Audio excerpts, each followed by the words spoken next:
Welcome back to Quantitative Reasoning. In Tutorial 2, we learned how to create vectors from individual elements with the C function. If the elements follow special patterns, R often has shortcuts so that we don't need to insert all elements by hand.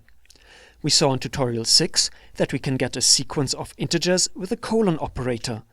For example, 1:5 returns a sequence of integers between 1 and 5.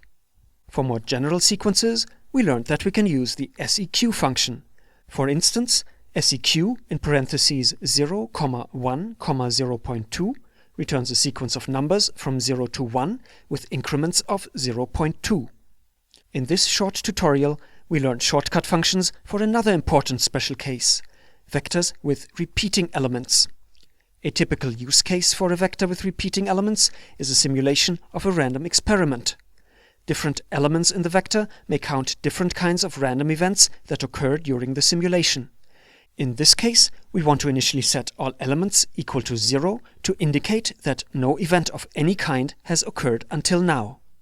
In R, there are two different options for generating a vector with a specified number of zeros.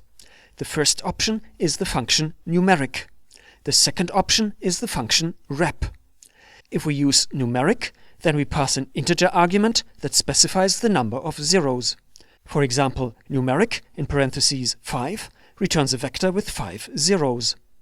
If we use rep instead of numeric, we must pass two arguments, the element we want to repeat and the number of repetitions.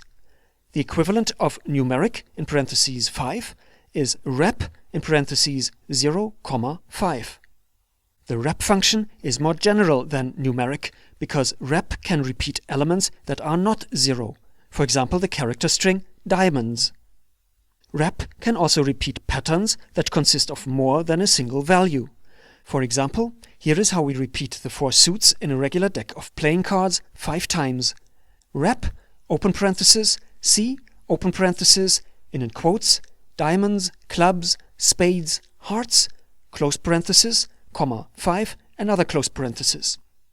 We use this method in our next tutorial to simulate random draws from a deck of cards. In summary, we learned that we can use numeric in parentheses n to generate a vector with n zeros.